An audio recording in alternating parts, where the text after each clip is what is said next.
साधक गौरव आचार्य श्री पुलक सागर जी के प्रवचन और लेटेस्ट धार्मिक भजन व कार्यक्रम निशुल्क देखने व सुनने के लिए हमारे YouTube चैनल जिन शरणम मीडिया को अभी सब्सक्राइब करें और बेल आइकॉन पर क्लिक जरूर करें।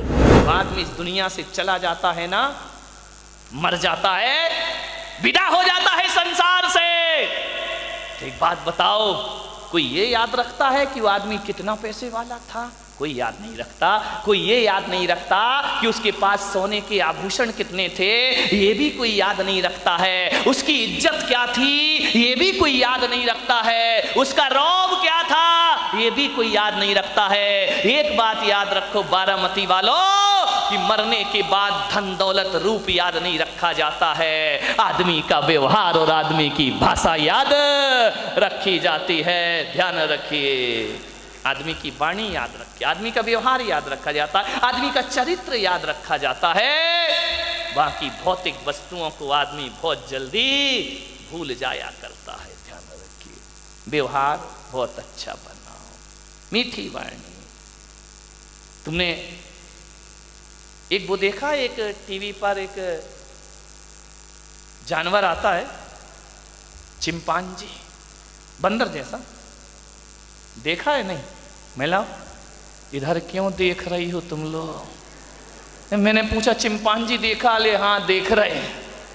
ध्यान रखिए, एक चिंपांजी आपने देखा होगा, एक बंदर आपने देखा होगा, उसकी सारी हरकतें आदमी की तरह है। ध्यान रखना, बिल्कुल जो आदमी करता है वही वो करता है। वो भी दो पैरों से चल लेता है, वो भी गले में हाथ डाल लेता है, वो भी हाथ मिलाने की ताकत रखता है, सब कुछ आदमी जैसा है। लेकिन क्या वजह है कि वो बंदर बन गया, तुम इंसान बन गए। सारे जीन्स, सारे हार्मोन्स चिंपांजी के और आदमी के एक से हैं। ध्यान रखना, बस दो चीज कम है, उन दो चीजों के कारण वो जानवर रह गया, हम इंसान बन गए। वो दो चीजें ध्यान रखिए, वही महत्वपूर्ण है जो तुम्हें इंसान बनाएंगी। वो दो चीजें, वो दो जीन्स कौन से हैं? एक तो वो चिंपांजी मनुष्य की तरह सोच नहीं सकता है, और दूसरा आदमी की तरह बोल नहीं सकता है। ध्यान रखिए, मैं आपसे निवेदन कर रहा हूं, चिंपांजी आदमी की तरह नहीं बोल सकता, इसलिए जानवर हो गया, और आप इंसान होकर भी बोलना ना आया। समझ गए क्या? आप भी जोर से बोलो, ये तो समझती हैं, तुम एक बार बोल दो। ध्यान रखिए, अभी तो जानवर ही क्या है, जब तक शादी नहीं होती कितने पैर होते हैं आदमी के? बोलो, दो पैर होते हैं ना। शादी हो गई, दो प्लस करो, कितने हो गए? चार। चार पैर का कौन होता है? जानवर ही तो होता है मेरे भाई। ध्यान रखिए, आदमी कहाँ होता है? विचार करना है आपको। केवल दो बातों से आदमी जानवर बन जाता है, एक सोच खराब करने से और एक वाणी खराब करने से। इंसान फिर इंसान नहीं रह जाता इस धरती पर। मान्यवर, अरे माल हल्का हो, यदि वाणी वजनदार हो ना, तो हल्का माल भी महंगा बिकता है मेरे भाई। और माल वजनदार और वाणी हल्की हो तो वजनदार माल भी दो कौड़ी का हो जाया करता है। और तुम्हें मेरा नहीं मालूम तो अविनाश सेठ और अब्दुल सेठ से मिल लेना। ध्यान रखिए, मान्यवर, बोलने का व्यवहार अच्छा होना चाहिए, वाणी अच्छी होना चाहिए। कंकर पत्थर बिक जाएगा, और जिसको बोलना नहीं आता उसका हीरा भी धरा रह जाएगा। बोलने की कला व्यापार में भी चाहिए, बोलने की कला समाज में भी चाहिए, बोलने की कला परिवार में भी चाहिए, बोलने की कला रिश्ते और नातों में भी होना चाहिए। ध्यान रखिए, बोलने से कुल का, जाति का पता लग जाया करता है। संभाल के बोलो। एक बार दांत और जुबान में झगड़ा हो गया। झगड़ा तो बोलने से होता है मेरे भाई, दोस्ती भी बोलने से होती, लड़ाई भी बोले। झगड़ा हो गया, जुबान ने कहा दांतों खबरदार, अरे दांतों ने कहा ज्यादा मत बोल, ज्यादा मत बोला कर, तू अकेली हम 32, है ना, तू अकेली हम 32। तुझे बोले क्या कर लोगे? बोले काट लेंगे तुझे। दांत जुबान ने कहा क्यों काट लोगे? बोले देखो तेरे से हमको ये परेशानी है। दांतों ने कहा कि यार तू कठोर कठोर तो तू हमसे चबवाती है, चना आता है तो कहता तू चबा के दे, कठोर कठोर हमसे चबवाती है और रबड़ी मलाई खुद चाट जाती है, हमारा नंबर ही नहीं आता है। जितना रूखा कठोर है हम चबाते रहते हैं। रबड़ी आई, रसगुल्ला आया, गुलाब जामुन आया, चमचम आया, मुंह में रखा, सच से अंदर गया। बोले हमारा नंबर ही नहीं आता, हमारे साथ बड़ा बदसलूकी करती है। तो अब जात ने जुबान ने कहा मैं क्या करूं, अब होता है तो अब इनको चबाने की जरूरत नहीं। बोले नहीं अब बहुत हो गया, हम तुम्हारे विरोध में खड़े होंगे। दांत ने कहा हम तुम्हारे विरोधी हैं, ध्यान रखना है, सब कुछ हमसे करवाती है और हमको खुद आराम से रात में सो जाती है मैना, और हम पहरे देते रहते हैं बैठे खड़े खड़े यहाँ पर, ध्यान रखना, ज्यादा मत बोला कर, हम तुझे काट लेंगे। जुबान ने कहा तुम 32 में अकेली बहुत हूं। बोले क्या मतलब? बोले ज्यादा मत अकड़ो, ज्यादा अकड़ के बात मत करो, तुम 32 में अकेली हूं, तुम 32 मिलके मेरा नहीं बिगाड़ सकते, मैं अकेली तुम्हारा बिगाड़ सकती। कोई चीज दुनिया में सम्मान नहीं दिलाती, जुबान सम्मान दिलाती है। आज मोदी यदि इतने बहुमत से राज कर रहे हैं तो मोदी का कमाल कम, जुबान का कमाल ज्यादा हुआ करता है, ध्यान रखिए। जुबान के पक्के बनो, एक बार दे दी तो दे दी, वचनों को मत तोड़िए नहीं तो विश्वास टूट जाया करता है। मानने पर घर में कितने लोग रहते हैं? 5-7 लोग तो रहते हैं। कितने मेंबर हैं आपके घर में? तुम होगे, पति होगा, बच्चे होंगे, ज्यादा से ज्यादा बदकिस्मत तो बूढ़े दादाजी होंगे। बदकिस्मत है, ध्यान रखिए। कितनी खुश हो जाती हैं बहुएं कि महाराज बोल तो देते हो तुम्हारे दिल की बात, ध्यान रखिए। कितने लोग होंगे घर में? 4 लोग होंगे, 5 लोग होंगे। क्यों तीखी जुबान कर? मैं पूरी दुनिया से मीठा बोलने का नहीं कह रहा हूं, मैं कह रहा हूं घर में जो 4-5 सदस्य हैं ये आपस में मीठा बोलने लगे, मैं कहूंगा पूरी दुनिया में जाने की जरूरत नहीं होगी, सारा सुखी संसार हमारे घर में ही दिखाई देगा, ध्यान रखिए। लेकिन जुबान फर्क पैदा कर देती है। एक बात बताओ, सासुएं यहां बैठी हैं या नहीं हैं कि नहीं? सासुएं वैसे तो ज्यादा दिख रही हैं, बहुएं तो यहां कोई दिखती नहीं है। बहू बिना सास बनी बहू सास हो गई है, ध्यान रखिए। सासुएं यहां बैठी हैं, एक बात बताओ, बहू ज्यादा काम करती है या बेटी ज्यादा काम करती है? ईमानदारी से बताना, बोलो। बहू ज्यादा, आवाज नहीं निकल रही, बहू ज्यादा काम करती या बेटी? आप बताओ, आपकी बेटी जब शादी नहीं हुई थी, जब वो घर में थी, जब कुंवारी थी और अभी भी घर में आ जाए तो एक बात बताओ, सुबह से चाय कौन बनाता है? बहू। नाश्ता कौन बनाती है? बहू। खाना कौन बनाती है? बहू। दो कपड़े, बर्तन वर्तन, कपड़े अपड़े कौन साफ करती तो नहीं, साफ करवाती है कौन? बहू करवाती है। समझदार है कि नौकरानी से करा रही? ज्यादा आकड़ोगी तो तुमसे करवाएगी बर्तन साफ, ध्यान रखना है। बर्तन साफ बहू करवाती है, झाड़ू पोंछा बहू करवाती है, शाम का भोजन बहू बनवाती है। आप को कहूंगा शाम का भोजन बहू बनाती है। आप बताइए, सोने से पहले दूध भी गिलास में भर के बहू देती है। बताओ, आपके पोतों को तैयार करके स्कूल बहू भेजती है। कई तो ऐसी जो छोड़ने भी जाती हैं, लेने भी जाती हैं। एक बात बताओ, उस बेटी क्या करती है?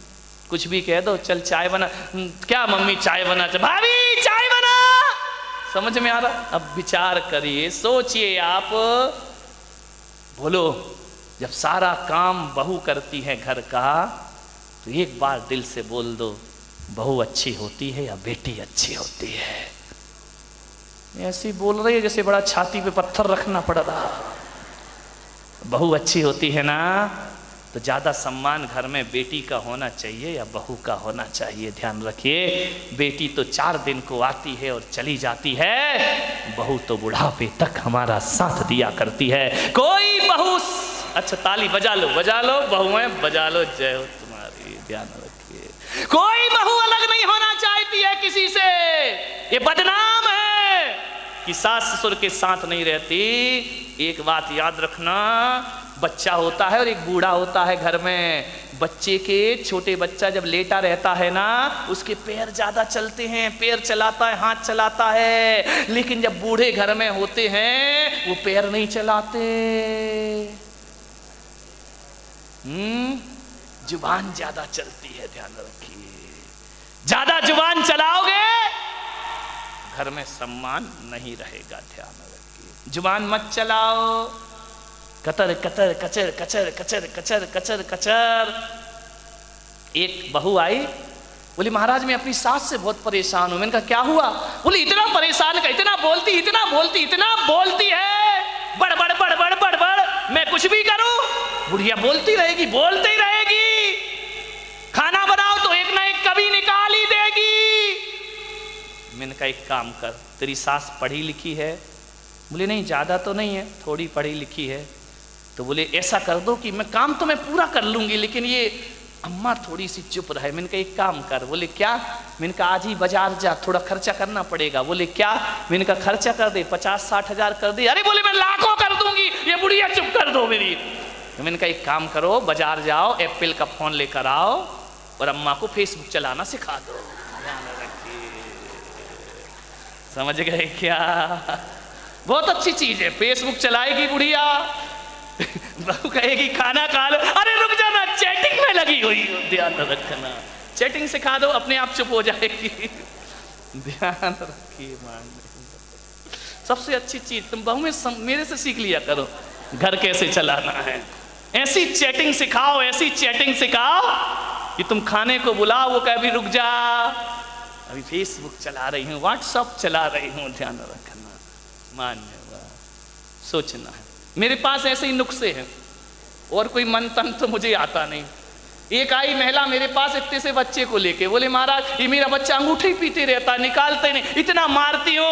किसी ने कहा इसके उंगली अंगूठे में कुछ कड़वा लगा दे। अरे बोले लगा दिया, उल्टी करता है, उसके बाद फिर पीने लगता है, ये अंगूठा ही नहीं छोड़ता है, इतना बड़ा हो गया। मैंने कहा एक काम कर, नहीं छोड़ रहा। बोले आपके पास कोई नुस्खा है? मैंने कहा है, मेरे पास हर चीज का नुस्खा है। तो बोले क्या करो? मैंने कहा अंगूठा नहीं छोड़ता। बोले नहीं छोड़ता। मैंने कहा एक काम कर, इसके जो पैंट में इलास्टिक डली है वो काट दे। समझ में आया कि नहीं आया?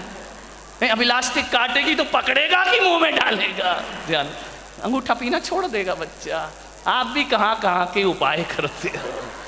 अब इलास्टिक यदि कट गई उसकी तो पेंट पकड़े घूमेगा। ध्यान रखना।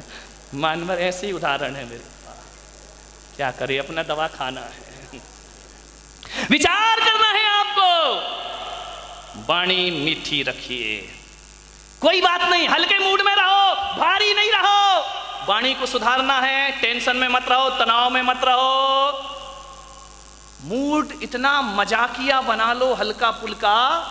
कुछ लोग ऐसे होते हैं जो छोटी बातों को बहुत बड़ा बना लेते हैं, और कुछ लोग ऐसे होते हैं जो बड़ी बड़ी बात को भी हंस करके गुजार दिया करते हैं। ध्यान रखिए। पति आया, खाना खाने आया, लेट हो गया, पत्नी ने 10 फोन किया, जल्दी आओ जल्दी आओ, खाना ठंडा हो रहा है, आ रहा हूं, बैठ गया।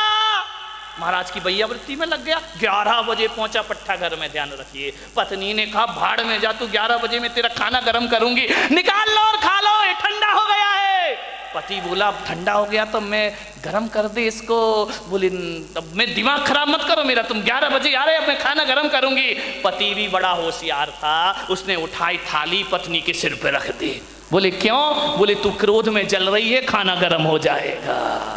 हल्के हल्के मूड में रहो, हंसी मजाक की जिंदगी जियो, वाणी अच्छी होगी। एक पति ने कहा जैसे ही ठंडा खाना खाया, ये क्या गोबर बना रखा है, गोबर।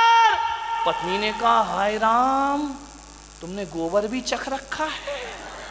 ध्यान रखिए, मान्यवर, गुस्सा मत होइए, हल्के मूड में अपनी जिंदगी को गुजारिए। ध्यान रखना।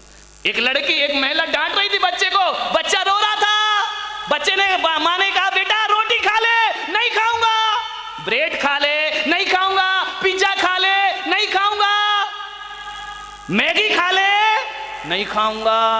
माँ ने कहा बाप पे गया है, चप्पल खाएगा। रोटी तो खाएगा नहीं, तभी मानेगा। जिंदगी को बड़े आराम से गुजारिए। हंसते खिलखिलाते, कितने अच्छे लग रहे हो जब तुम इस पंडाल में हंसते हो। मैं आपसे निवेदन करता हूं, इससे भी अच्छे लगोगे जब घरों में ठाके गूंजते रहेंगे। सासू भी हंसेगी, ससुर भी हंसेगा, बच्चे भी हंसेंगे, पति भी हंसेगा, इतना सुख मिलता है। मैं कहता हूं जिस घर में हंसी मजाक और आनंद होते रहता है, सम्मेद शिखर जैसी शांति उसके घर में प्राप्त हुआ करती है। ध्यान रखिए, अच्छा जीवन बनाइए। बहुत आदर, कितनी सी जिंदगी है, छोटी सी जिंदगी, तकरार किस लिए, वो रहते हो दिलों में दीवार किस लिए। मानिए बहुत कम लोग होते हैं समझदार जो घरों को स्वर्ग बना लिया करते हैं, आनंद में जिंदगी को गुजारिए। एक महिला ने मटर पनीर बनाए, पति ने देखा, बोले क्या बना है क्या, बोले मटर पनीर खा लो। बोले मटर पनीर, ना इसमें मटर दिख रहा ना इसमें पनीर दिख रहा है। महिला बोली तुम भी पागल हो गए। बोले क्यों, बोले मटर नहीं दिख रहा, पनीर नहीं दिख रहा। बोले जरा एक बात बताओ, गुलाब जामुन में गुलाब दिखता है क्या? ना गुलाब दिखता ना जामुन दिखती, फिर भी खा लेता है कि नहीं? ध्यान रखिए, अब गुलाब जामुन दोनों नहीं दिखते हैं, जैसे इसको खा लो, ना इसमें मटर है ना इसमें पनीर है। मान्यवर ध्यान रखिए। अंतिम समय हो गया आपका, अपनी बात समेट रहा हूं। महाभारत की सेनाएं आमने सामने खड़ी हैं, कुरुवंश खड़ा है, एक तरफ पांडवों की सेना है और एक तरफ कौरवों की सेना है। युद्ध का शंखनाद हुआ, युद्ध की तैयारियां। एक तरफ नारायण कृष्ण पीतांबर धारण किए खड़े हैं अर्जुन के सारथी बनकर, तो एक तरफ कृष्ण की अक्षौहिणी सेना खड़ी हुई है। कृष्ण ने कहा युधिष्ठिर से, यह धर्मराज, युद्ध का शंखनाद हो चुका है, जाओ अपने बुजुर्गों से आशीर्वाद लेकर आओ। युधिष्ठिर उतरे, कौरवों की सेना की तरफ बढ़े।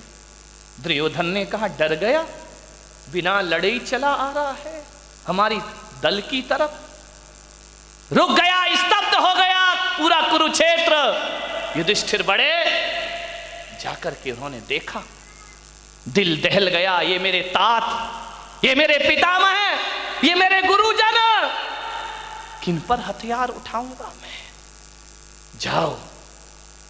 जैसे गए, युधिष्ठिर ने जाकर के भीष्म पितामह के चरणों में प्रणाम किया, उनके चरणों में माथा रखा, अपने अस्त्र शस्त्र छोड़े। भीष्म ने कहा विजयी भव पुत्र। दुर्योधन ने देखा कि यार ये लड़ तो मेरी तरफ से रहे हैं, वो विजय का आशीर्वाद उसे दे रहे हैं, ये तो लालू का बिहार बन गया है, मामला गड़बड़ है। मुख्यमंत्री हम नहीं बनाया, हमें ये तरफ फेंक दिया उठा करके। ध्यान रखिए। द्रोणाचार्य के पास गए, गुरुदेव प्रणाम करता हूं तुम्हें, आशीर्वाद दो। यशस्वी भव पुत्र। कृपाचार्य के पास गए, प्रणाम किया, चक्रवर्ती भव पुत्र। दुर्योधन की भुजाएं कांप गईं, रथ से उतरा, ये क्या हो रहा है इस कुरुक्षेत्र में, बताइए मुझे। ये कृपाचार्य, द्रोणाचार्य और युधिष्ठिर, ये भीष्म पितामह लड़ मेरी तरफ से रहे हो और जीतने का आशीर्वाद उन्हें दे रहे हो, ये शोभा नहीं देता है आपको। पितामह याद करो, आप हस्तिनापुर के सिंहासन से बंधे हुए हो, आपको ये आशीर्वाद उन्हें नहीं इस सेना को देना चाहिए।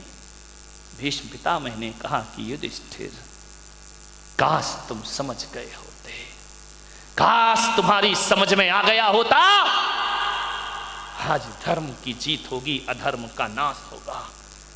दुर्योधन ने कहा यह धर्म की बातें करने का मैदान नहीं है, युद्ध में तो विजय ही धर्म हुआ करता है, जीत ही धर्म हुआ करती है। काश दुर्योधन तुम समझ गए होते। आज युधिष्ठिर रथ से उतरकर हमें प्रणाम कर रहा है। हम हरिवंश कुरुवंश के लोग, हस्तिनापुर का मैं सबसे ज्येष्ठ व्यक्ति हूं, जो तुमसे रिश्ता है वही युधिष्ठिर से रिश्ता है। लेकिन तुम समझ नहीं पाए दुर्बुद्धि दुर्योधन, काश आज युधिष्ठिर ने मुझे आके प्रणाम किया युद्ध से पहले, तो भारत की संस्कृति कहती है झुकने वालों को बद्दुआएं नहीं दुआएं प्रदान की जाती है, आशीर्वाद दिया जाता है। ये कला तुम नहीं सीख पाए दुर्योधन, युद्ध के शंखनाद से पहले तुमने मेरे पैर नहीं छुए। एक बात कहता हूं दुर्योधन, मेरे पैर तो छोड़ो, यदि युद्ध का जब शंखनाद हुआ था तो पितामह और द्रोणाचार्य कृपाचार्य की बात छोड़ो, यदि तुम अपने रथ से उतरकर युधिष्ठिर बड़े भाई के चरण छू लेते तो युधिष्ठिर भी तुम्हें विजयी भव का आशीर्वाद प्रदान करता, वह भी आपके लिए बद्दुआएं नहीं दे। तुम्हें ये कला ही नहीं आती दुर्योधन। ध्यान रखिए, तुम्हारा फर्ज था कि युधिष्ठिर बड़ा भाई है, ध्यान रखना, धर्मनिष्ठ है, तुम्हें पहले अपने भाई का आशीर्वाद लेना था। तो युधिष्ठिर जैसा भाई भी तुम्हें बद्दुआएं नहीं देता, ध्यान रखिए। मान्यवर, आपसे एक ही निवेदन है, यदि हमारे हृदय में संस्कार, समर्पण और भाषा में मिठास है तो दुश्मन भी हमें बद्दुआएं नहीं आशीर्वाद को हाथ उठा लिया करता है, ध्यान रखिए। कोई साधना मत करो, केवल इतनी साधना करो कि जितने मीठे वचन मंदिर में जाके भगवान को बोलते हो, जितने मीठे गीत भगवान के गाते हो, जितनी मीठे भावों से भगवान को अर्घ चढ़ाते हो, उतने मीठे भावों से घर के लोगों को रोटियां परोस दिया करो। कहता हूं भगवान आशीर्वाद बाद में देगा, परिवार आशीर्वाद सबसे पहले देगा। तुम्हारे घर का वातावरण बदल, कुछ नहीं करना है, ना धन ना दौलत ना रुपया ना पैसा। जिंदगी में किसी की जरूरत है तो मीठी वाणी और मीठे व्यवहार की बहुत जरूरत है। आज किसी दुश्मन के पास चले जाओ, मीठा बोलो, एक दिन नहीं 2 दिन। मैं कहता हूं किसी को सम्मान से इज्जत से बोलोगे, 1-2 दिन अटपटा लगेगा कि आज ये तो बड़ी बन रही है प्रवचन सुनने के बाद, 2-4 दिन लगेगा, फिर आदत पड़ जाएगी। ध्यान रखिए, शुरुआत हर अच्छे काम में थोड़ी झिझक होती है, लेकिन बाद में हमारी आदत बन जाती है। ध्यान रखना, आदमी के चेहरे का प्रभाव नहीं, आदमी की वाणी का प्रभाव हृदय में उतरा करता है। ध्यान रखिए। मान्यवर, आपसे निवेदन, समय हो गया आपका, कुछ मत करिए अपनी जिंदगी में। बात ही बात में विश्वास बदल जाते हैं, बात ही बात में विश्वास बदल जाते हैं, रात ही रात में इतिहास बदल जाते हैं। कोई पैदा तो करे अपनी जुबान में इतनी नर्मता, नर्म लहजे से तो पत्थर भी पिघल जाते हैं। ध्यान